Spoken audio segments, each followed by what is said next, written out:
BJP के प्रदेश अध्यक्ष और झारखंड राज्य के नेता प्रतिपक्ष बाबूलाल मरांडी ने आज एक प्रेस वार्ता का आयोजन किया, जिसमें उन्होंने जो आयोग है, सूचना आयोग हो चाहे महिला आयोग है, उसके गठन को लेकर अपनी बातें रखी। उन्होंने कहा कि जिस तरह से राज्य सरकार जानबूझकर 5 सालों में पूरे जितने भी आयोग और जो संस्थाएं हैं उसको पंगु बनाने का काम किया, चूँकि जो जांच जो भ्रष्टाचार राज्य में फैल रहा है उसकी जांच ये संस्थाएं करती हैं और इसी को लेकर इसको पंगु बनाने का काम किया गया।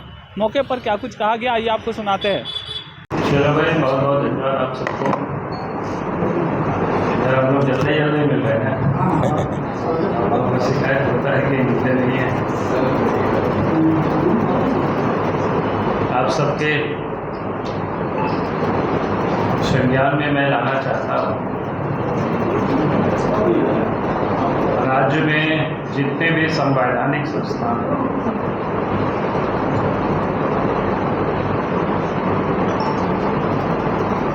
जिसके गठन होने से राज्य सरकार के अंदर अगर कोई भी गलत काम होता हो तो उसकी वो जांच कर सकता है। लेकिन वैसे जितनी भी जो संस्थाएं हैं वो सबके सब झारखंड में ठप पड़ा हुआ है। चाहे लोकायुक्त हो, चाहे सूचना आयोग हो, महिला आयोग हो, मानवाधिकार आयोग हो, उपभोक्ता फर्म जैसे संस्थान जो है ना, वर्षों से जहाँ पर कोई नियुक्तियाँ नहीं, कहीं पर अध्यक्ष नहीं है, कहीं सदस्य नहीं है, कहीं पर तो मात्र संस्थान ही नाम का है, कुछ भी नहीं है। जहाँ से आम जनता को जो न्याय की उम्मीदें होती हैं या जिस संस्थान से पारदर्शिता और जवाबदेही जहाँ सुनिश्चित होती है, उन सब को राज्य सरकार ने निष्क्रिय कर रखा है। इससे राज्य की जो लोकतांत्रिक ढांचा है उसको सरकार ने कमजोर किया। पिछले 5 वर्षों से, जहाँ तक मुझे याद है कि पिछले 5 वर्षों से लोकायुक्त के पद खाली पड़ा, कोई नियुक्ति ही नहीं।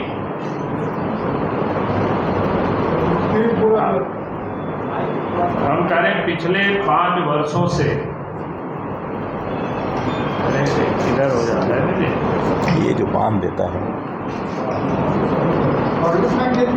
पिछले 5 वर्षों से लोकायुक्त का पद खाली पड़ा हुआ है, नियुक्ति ही नहीं हुआ है। वहाँ न तो कोई जनता शिकायत दर्ज कर सकती है, न कोई भ्रष्टाचार से संबंधित कोई कार्रवाई हो सकता है।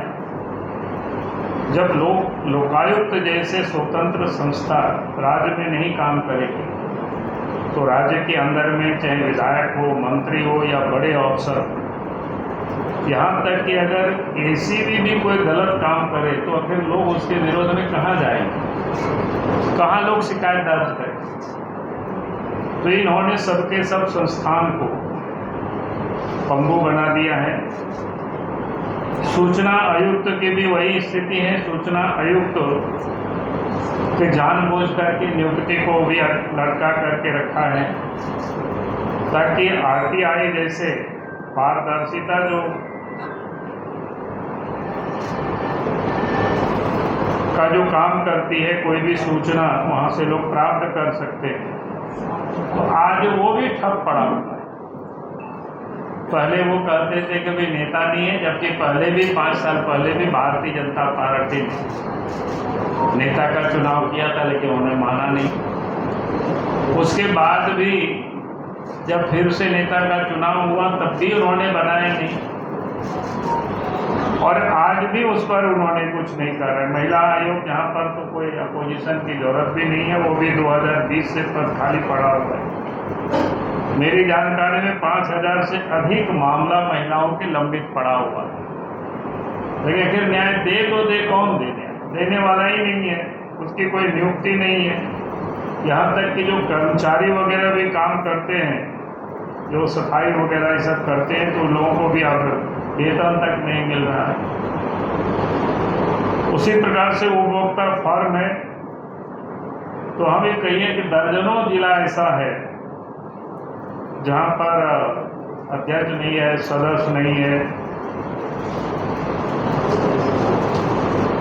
तो हेमंत सोरेन की सरकार ने राज्य की संस्थाओं को अपंग बना दिया है, या बिल्कुल मैं कहता हूँ सुनियोजित प्रशासनिक असफलता और साजिशपूर्ण ये कार्रवाई, ताकि राज्य में किसी भी तरह का गलत काम के विरुद्ध किसी भी बड़ी मछली के खिलाफ कोई स्वतंत्र और निष्पक्ष जांच या कार्रवाई नहीं हो सके, इसकी ये प्रयास है, क्योंकि ताकि लोगों को न्याय मिल सके। यहाँ तक कि हाई कोर्ट में भी आप सबने देखा कई एक बार मामला गया, और हाई कोर्ट में कई एक बार इन्होंने एफिडेविट करके कहा, तो उस समय जिसमें अपोजिशन लीडर की जरूरत होती है उसमें तो कहा कि अपोजिशन के लीडर बने नहीं हुए, बनने के बाद भी अब महीना दिन से अधिक हो गया, लेकिन अभी भी कोई आता पता नहीं।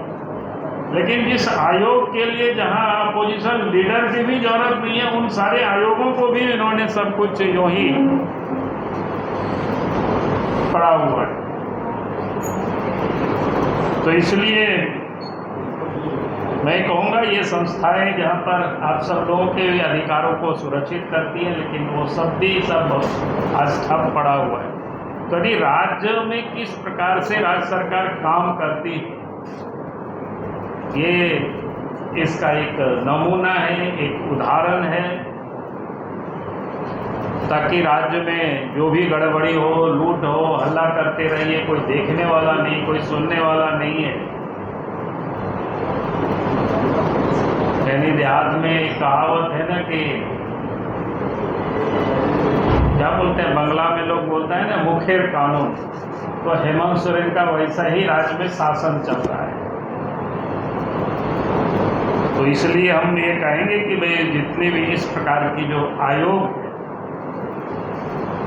जो संवैधानिक संस्थान है, बिना विलंब की राज्य सरकार को इसे गठित करना चाहिए। मुझे लगा कि आज मैं आप सबके समझ इन बिंदुओं पर आपके समझ विषय को लाना था मैंने, इसलिए आपके समझ सामूहिक रूप से भी मैंने इन सारे विषयों को लाया है। बहुत बहुत धन्यवाद। इसके पीछे कारण क्या है?